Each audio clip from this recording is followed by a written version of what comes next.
Hey guys, John here with Glory Martial Arts, and what I want to bring to you guys today is some simple drills that you can do on the bag or shadow boxing that is going to help you improve or help you maintain a certain level of fundamentals that you can carry over into the ring. So whether you're a fighter or whether you are just learning or getting interested in kickboxing for the first time, this is stuff that we all need to practice and think about. Okay, I'm going to cover 4 different ranges that you can use when fighting or when working the bag and drilling, that you should know what you can do from each range and know what you should be looking out for when the other person's in a certain range. There can be more than 4. You can break it down to less than 4. Real simple, you could do 2. But I have 4 in mind, and the reason I'm using 4 today is this is something I can also work with the kids. So I was working on this at home with Johnny, playing some games with him, helping him understand range a little bit, and I thought 4 was a good number. I also think 4 gives us enough distinct positions that we can remember. You can do all of these drills or practices with a partner on a bag or shadow boxing as long as you have a point of reference. So right now I'm just going to demonstrate with the bag as my point of reference. And again, we have 4 different ranges. So real quick, I just want to cover them. We're going to start off with what I'm just going to call A for now, okay? And what I want you guys to think about when you're talking about your A range is distance. This is where I want everyone to start. So when you guys hear me talk about in videos or in classes needing to step in and step out, that stepping out or stepping in should be from point A basically. I should not be close enough to hit the bag, okay? That means the bag or my opponent isn't close enough to hit me. The reason that's important is if I am close enough to hit the bag or my opponent's close enough to hit me, one of us better be hitting the other person, otherwise we're both idiots, right? We don't want to stand where we can get punched, and if they're standing close enough to get punched, we better be punching them. So, not a good place to just stand and hang out.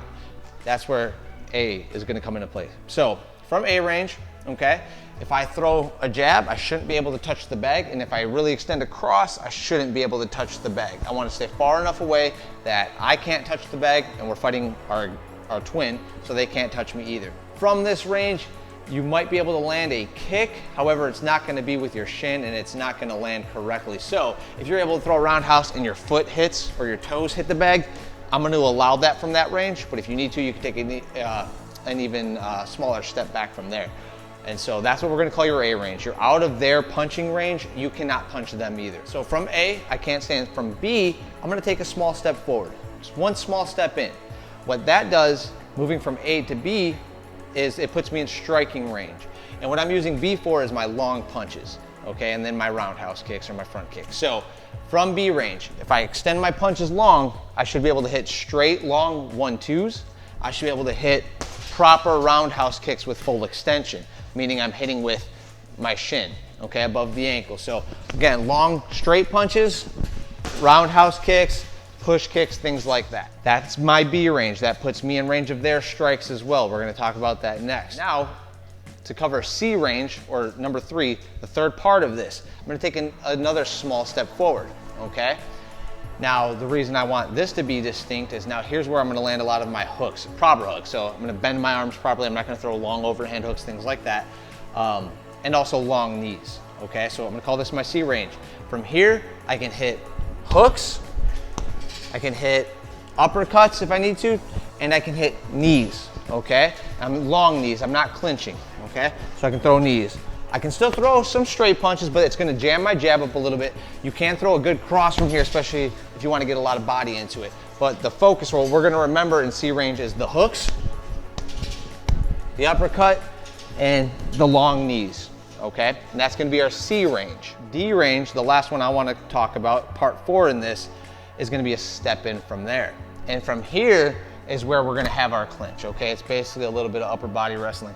We're going to have our clinch. From here we have our clinch knees.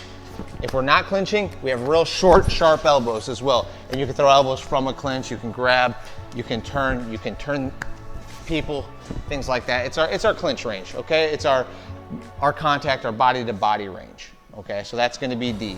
Grabbing, throwing knees, staying in tight, throwing elbows, grabbing, things like that. Why this is so important and understanding ranges, whether you use a system like that or you have your own, certain strikes land better from certain ranges, and also certain ranges put you in pros and cons of different situations. So you guys hear me say it all the time. We want to enter, do damage, and we want to exit. Okay, that's my A to B range. It could be A to C range. It could be A to D range. Doesn't matter, I can jump in and clinch, but I always want to exit. When I'm done doing damage, okay, I don't want to hang out there where I can get damaged. We always need to find a way to get back to A or be doing damage. That's the simple way I want to think about it right now. We can get more technical and more advanced, but we don't want to get hit. We want to get in to hit, and we don't want to get hit after that. From A, if I want to just go to B, I'm going to step in, throw my long punches, step out. Okay? If I want to go to C, I'm going to take a bigger step in. C, I can throw my hooks, a knee, step out. I might take 2 steps out now to get to A. Okay? If I want to go to D, all the way to that clinch, I can lunge in, I can take a giant step in, or I can take a couple steps in, okay, to get in, to grab, maybe they're retreating.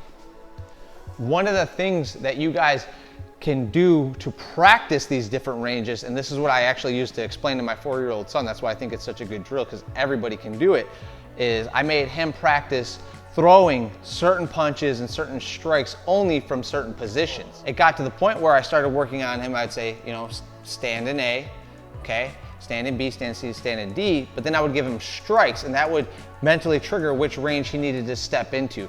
A very simple way to do that would be, is I would make him demonstrate, I'd say get to A, so he's far enough away, and I'd say throw your jab cross, and he would know that he could not hit me. I would tell him to go to B, he would take a small step forward, and I would say now throw your strikes. He would throw the same jab cross and barely hit me. That's good, and then I focused on making sure he got back out to A. Now when we'd go to C, I wouldn't have him take one big step in, I'd have him go to B and then C, okay? So I'd say, all right, time to get to C. He would take one step into B, I'd have him throw a long 1-2, he'd take another step in for C, and I'd have him just throw a hook, hook, hook, hook. And then he'd step back to B, throw a 1-2, step back to A, measure with that jab, okay? And then we get all the way to D. So he steps into B, long 1-2, steps into C, couple of hooks, maybe that knee, he steps into D for that clinch, he'd hit me with the knee, he'd step back to C, hook, hook, step back to B, jab cross, step back to A, measure. Lots of ways you could drill this, you can incorporate it into your shadow boxing, things like that, but one thing, if you are, I'll call it advanced, it's not that hard, but if you do already kind of understand the concept and you've trained before, you don't have to do a broken down drill like that. Now it's good to do because it'll mentally just, you know, hammer in the details, but you can mix it into your shadow boxing and try to just tell yourself what range you think you're in and what you need to do afterwards. Really easily, I'm just gonna do a few seconds of it. If I was gonna drill that on a bag and I wasn't gonna be specific and do each step like I showed you guys in the last part, if I just wanted to work out, I'd just always make sure I'm getting in. I'd mentally make a note or even say it out loud at what range I'm in. And then I would make sure I'm always getting back to A in some way, shape, or form, whether that's with multiple steps, with punches as I do it, doesn't matter. I'm starting in A, which is important, and then getting in with whatever range I want to get into and getting back out, okay? So I'm in A, measuring, stepping in, stepping out. Making sure I'm in A, step in, get out. So I went A, B there. I'm back in A, B, C, get out. Measure with that jab, I'm in A. Step in, B, C, D, C, B, and A, okay? So you don't have to overthink it. You don't even have to be that technical with it.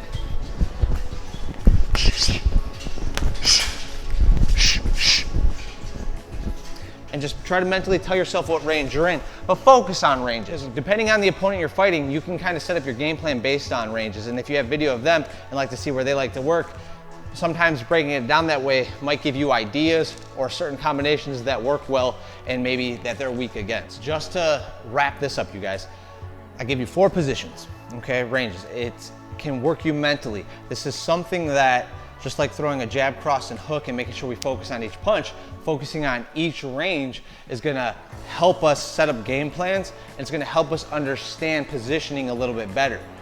If you wanted to break this down even more and add a 5th, 6th, 7th range, you can. There's things like, you know, going in for a takedown, There's a relaxed position. You get further out than A where you can shake yourself out. So there can definitely be more, and there can definitely be less. If you are struggling with that, break it 2 positions, in and out. Okay, you don't have to break it down further than that or more than that if you're struggling. Get far enough away that you can't hit or be hit, get in as close as you need to get to hit, and get back out. That should be our foundation, you guys. So we have different ranges, and we can practice different punches to use them. Practice, practice, practice. Hopefully I see you guys in the gym very, very soon, and hopefully this helps keep your fundamentals up to a level to where we can just take off and hit the ground running when we're back. Take care, guys, stay safe, and I'll talk to you soon.